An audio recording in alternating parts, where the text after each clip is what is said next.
की मकासद को पूरा अता फरमा। ऐ अल्लाह जनाब अल्लाह तनवीर सेठ साहब, ऐ अल्लाह जो एमएलए, ऐ अल्लाह फिर एक बार यहाँ के एमएलए बनाने की तौफीक अता फरमा। ऐ अल्लाह हासिदों के हसद से बचा, ऐ अल्लाह जालिमों के जुल्म से बचा, ऐ अल्लाह जादूगर की जादूगरी से बचा, ऐ अल्लाह फितनों के फितनों से बचा। ऐ अल्लाह जनाब आरिफ हुसैन साहब जो बीमार हाल हैं, ऐ अल्लाह उनको गैब से मदद अता फरमा। ऐ अल्लाह शफाए कुल्ली अता फरमा, ऐ अल्लाह शफाए कुल्ली अता फरमा। ऐ अल्लाह हम सबको हुजूर करीम सल्लल्लाहु अलैहि वसल्लम में कबूल अता फरमा।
अस्सलामुअलैकुम, मैं अफसर मैसूरी। नाजरीन इकराम, आज शहर मैसूर में वाक़िए बड़ा मकान, जिसे जो है शहर मैसूर का बहुत कदीम इलाका माना जाता है, यहाँ की तरक्याती कामों के लिए अली जनाब अलहाज तनवीर सेठ साहब रुकन असम्बली आज बाकायदा यहाँ पर पहुँचे हुए हैं।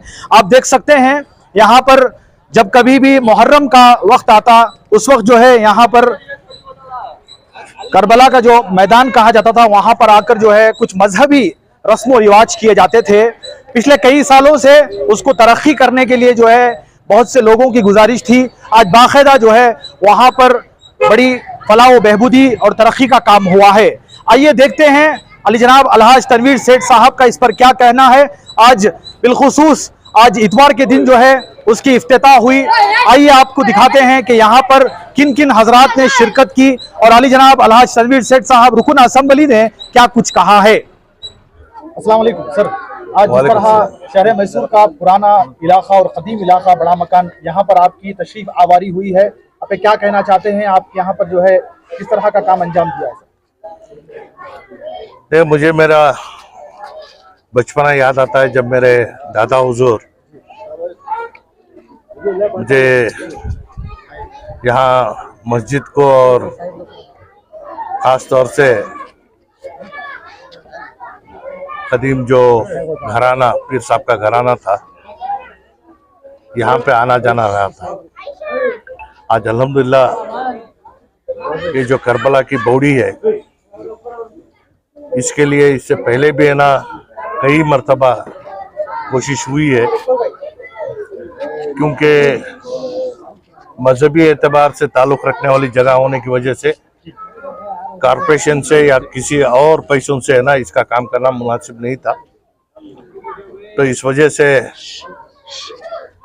जनाब आरिफ हुसैन यहाँ के कॉरपोरेटर बनने के बाद और इससे पहले भी जनाब सैयद अकरम सोम सुंदर यहाँ कॉरपोरेटर जब थे 2-3 मरतबा इसका काम करने की कोशिश किए थे। छोटे छोटे पैसे यहाँ पे डाला गया था, लेकिन ख़ासतौर से यहाँ पे यूजीडी का पानी है ना, ये करबला के बॉडी में आने की वजह से इसे मुकम्मल तौर से काम करने के लिए इस मरतबा फिर एक बार एमएलए ग्रांट से 10 लाख रुपए देकर इसका काम आज अंजाम दिए। जैसे आपने कहा कि बेशक बड़े मकान शहर मैसूर का एक कदीम इलाका है और इस मोहल्ले में कई मरतबा यहाँ पे तार का काम हो या दूसरा काम हो, ये हुआ है। जैसे आप बहुत सारे लोगों को या इस इलाके की पहचान नहीं है। यहाँ इससे पहले जितने खानदान रहा करते थे, आज जो खानदानों में हिस्से होने की वजह से है ना, छोटे छोटे हिस्से में है ना मकानात तामीर कर कर लोग यहाँ बस रहे हैं। अक़लियती बहबूदी के एरिया डेवलपमेंट फंड में लगभग 1.5 करोड़ रुपए के लागत से है ना यहाँ का है ना मुकम्मल तौर से काम हुआ था। यहाँ के लोगों की एक मांग थी कि अस्पताल होना या शादी महल होना। इससे पहले भी एक शादी महल के लिए काम हुआ था, उसके बाद इसे तब्दील कर कर अस्पताल के लिए एमएलए ग्रांट से है ना 20-22 लाख रुपए डालकर काम किया गया था, लेकिन वो मुकम्मल ना होने की वजह से यहाँ पे अभी मौजूदा हमारे यहाँ इस एरिया के कॉरपोरेटर जनाब अलाज आरिफ हुसैन लगभग 60 पर 8 लाख रुपए का टेंडर कराकर काम चल रहा है और मजीद तरीके से और फिर 35 लाख रुपए का काम टेंडर हुआ है। तो मैं समझता हूँ 1 करोड़ रुपए में यहाँ के शादी महल का काम मुकम्मल होगा। तो जैसे आपको मालूम है कि उमर शाह मस्जिद का भी काम चल रहा है। ये बरसों की ख्वाहिश रही, क्योंकि ये बेंगलुरु मैसूर रोड में होने की वजह से इसका एक अच्छा सा डूम हो, और वो डूम का काम हुआ है। जब मैं वज़ीर अक़लियती बहबूदी और औक़ाफ़ रहा, यहाँ के लिए पैसे दिया था, लेकिन लिखने में डूम की जगह दरगाह लिख दिए थे। इस चीज़ को फिर तब्दील कर कर लाने में है ना वो पैसा वापस चले गया। अब फिर एक बार 10 लाख रुपए रियासती वक्फ बोर्ड से आए हैं, लेकिन वो काम मुकम्मल करने के लिए 20-22 लाख का काम है। तो इंशाल्लाह उसे है ना फौरनी तौर से है ना करने के लिए आगे आएंगे। जैसे आपको मालूम है कि बड़े मकान को जुड़ी हुई जितनी भी जायदाद हो या यहाँ पे जितना इससे पहले वक्फ का भी था, आज आवाम के सहूलत के लिए जो कुछ भी यहाँ पे करना है, यहाँ गवर्नमेंट के एक स्कूल को ही यहाँ की मस्जिद के एक इमलाक में तामीरी काम भी चल रहा है, यहाँ जहाँ है ना प्राइमरी और हाई स्कूल चल रही है। इसे और मजीद तरीके से ताकत देने का काम भी है ना आने वाले दिनों में जरूर करेंगे। सर, मस्जिद के डूम की बात आपने की, बहुत बरसों से जो है वो डूम की काम को जो है ताखिर होने की वजह से जो है लोगों में नाराजगी दिखने को मिली। जिस तरह आपने कहा मैसूर बेंगलुरु रोड का रास्ता जो है जैसे ही हमारी आंख ऊपर जाती है तो वो डूम नजर आता है। इसको जो ताखिर हुई है कब तक जो है इसको मुकम्मल किया, क्योंकि आने वाले दिनों में रमजान शरीफ आ रहा है, क्या इस रमजान शरीफ में उस डूम की खूबसूरती देखने को मिली कि मैसूर की आवाम? देखिए, हर इदारे में एक कमेटी होती है, लेकिन हमारी बदकिस्मती ये है कि है ना गुज़िश्ता 5-6 साल से है ना यहाँ पे कमेटी नहीं है। डायरेक्ट मैनेजमेंट में एडमिनिस्ट्रेटर के ज़ेर निगरानी काम चल रहा है। तो यहाँ पे कमेटी बनाने का भी काम है ना हमारे सामने है, क्योंकि है ना बहुत सारे लोगों की ख्वाहिश जाहिर होने के बाद इसमें इंतखाब करने के लिए ज़रा मुश्किल का काम था। तो इंशाल्लाह माह रमज़ान के बाद यहाँ की कमेटी का काम करेंगे। जब तक डूम का काम फौरनी तौर से शुरू करने की हिदायत मैंने दी है, तो इंशाल्लाह उसे है ना फौरनी तौर से शुरू कराता हूँ। सर, एक और सवाल है, पिछले दिनों मुडा की जानिब से जिस तरह की कार्रवाई की गई, मैं बाद में बात करता हूँ। सर, ये बहुत जरूरी है। नहीं, मैं बाद में बात करता हूँ। जिस जगह जो बात करना है वो करता हूँ मैं।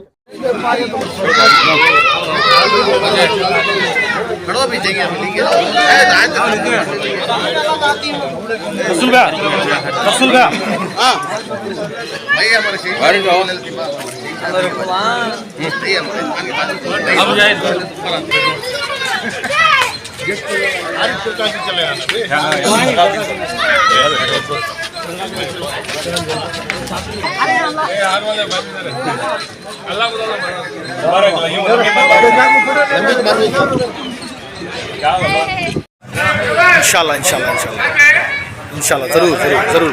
ओके भाई, ओके, अस्सलाम वालेकुम।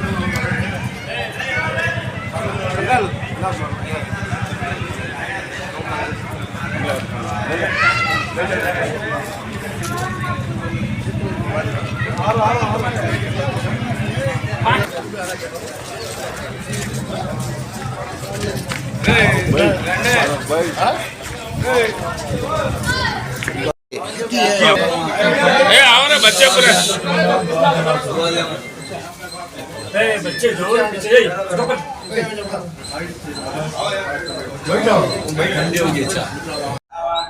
और इसी तरह हमारी इस न्यूज़ चैनल को आगे ज़्यादा से ज़्यादा शेयर करें।